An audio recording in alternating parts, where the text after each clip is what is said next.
मध्य प्रदेश सरकार की महत्वाकांक्षी योजना भावांतर पर उठे सवाल।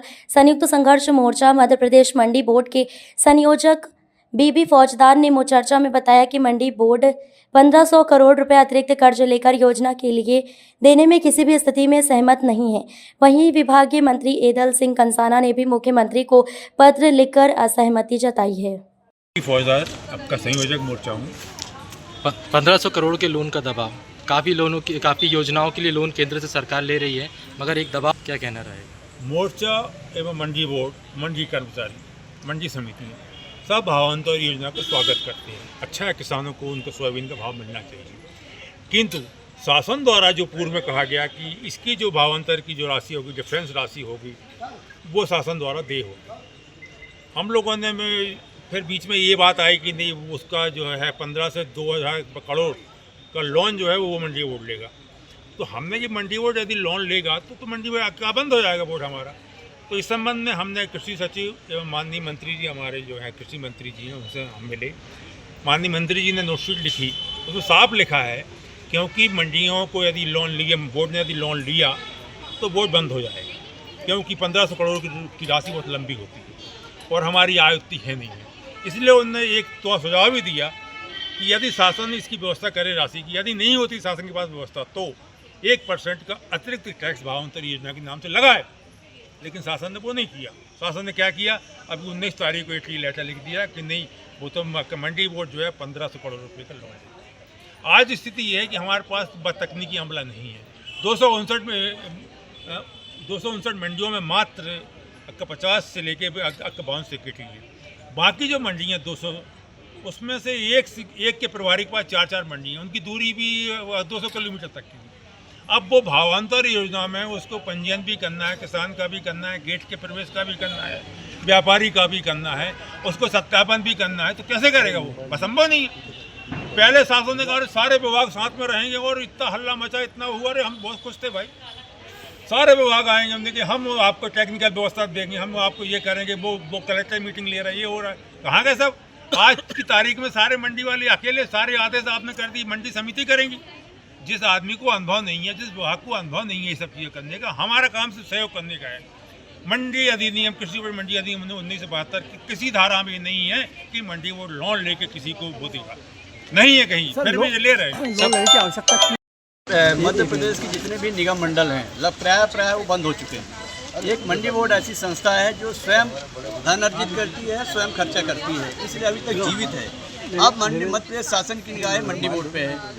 पूर्व में जिस प्रकार से मंडी बोर्ड से पैसा लिया गया, उसके चलते आज हमारे मंडी बोर्ड की स्थिति बड़ी दयनीय हो गई है। प्रदेश के 133 मंडी में जो कर्मचारी काम कर रहे हैं उनको वेतन का भुगतान समय पे नहीं होता है। 5 महीने 6 महीने वेतन भुगतान होता है। जो पेंशनर हो गए उनको पेंशन भुगतान नहीं हो रहा है। तो जब हम अपने ही कर्मचारी को पैसा देने के लिए, वेतन देने की पैसा नहीं है, तो हम दूसरे विभाग को कैसे देंगे? तब गवर्नमेंट ने क्या कहा, भाई आपके पास पैसे नहीं, आप लोन लीजिए बैंक से, 1500 करोड़ रुपये लोन ले करके और इसका भावांतर भुगतान करिए। क्यों करें भाई? हमने आज तक आपने हमें मंडी बोर्ड को दिया नहीं पैसे, मंडी बोर्ड से आपने पैसा लिया है और हमारी स्थिति को आप कह रहे हैं कि कर्जा ले करके मंडी बोर्ड को गिरवी रख करके और आप भुगतान करवाना चाह रहे हैं। हम नहीं करेंगे।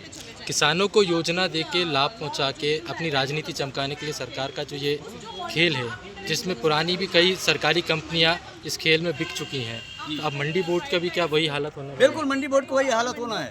अगर हम 1500 करोड़ रुपए यहाँ से लोन ले लेते हैं तो मंडी बोर्ड स्वतः बंद हो जाएगा। वो जब बंद हो जाएगी तो किसान कहाँ जाएगा? किसान वही दर दर भटकेगा बिचौलिए के पास में, और उनसे वहाँ पर आप खरीदेंगे और किसान में लूटे पिटेगा। ये शासन की योजना है कि मंडियों को बंद किया जाए। कहीं न कहीं ये देखा जा सकता है कि मंडी को, बोर्ड को बंद करके प्राइवेट व्यापारियों को लाभ पहुँचाने के लिए भी ये योजना शुरू से थी। इसके पहले आपने देखा होगा कि जो है 3 कृषि कानून लेके आई थी भारत सरकार, उसकी योजना का ये परिणति अभी भी है। वही योजना इनको परिवर्तित रूप में कर रही है कि मंडी बोर्ड को कैसे बंद किया जाए और बिचौलियों को कैसे फायदा पहुंचाया जाए।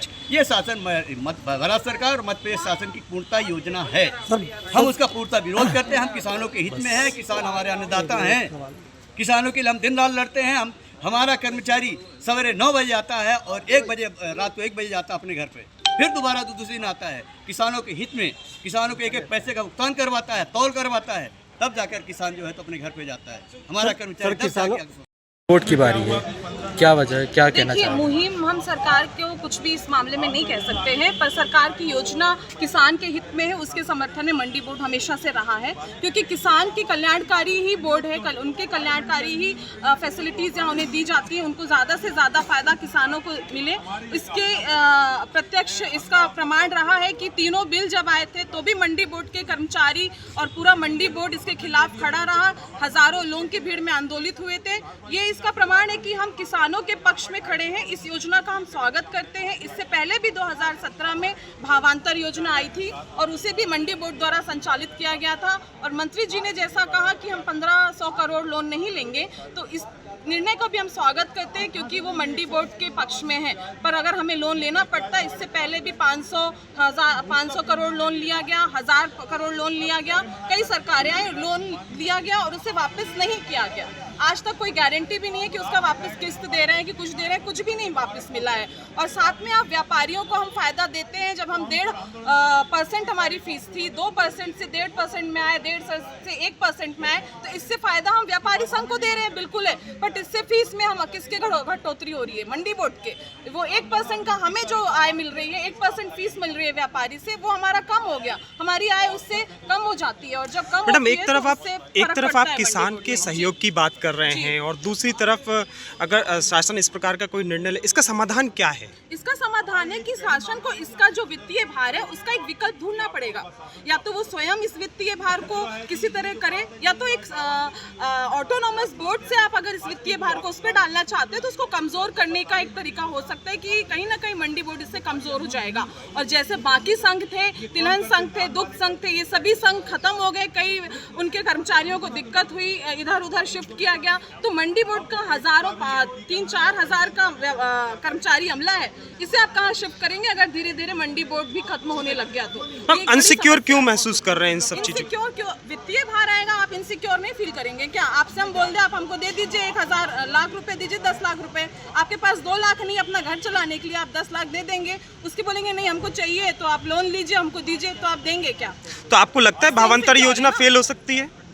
फेल तो नहीं होनी चाहिए, क्योंकि पर फेल हो सकती है क्योंकि अमला भी हमारे पास मंडियों में होना चाहिए। जो हमारे पास इसका कमी है अमले की, कई रिटायरमेंट हो चुके हैं, आने वाले कई और भी रिटायरमेंट हैं। हमारे पास कर्मचारी अधिकारियों की कमी है, जिसमें नए रिक्रूटमेंट सरकारों को देना चाहिए, और भी नए लोगों को लाना चाहिए, जिससे हमारा अमला पहले पूरा हो।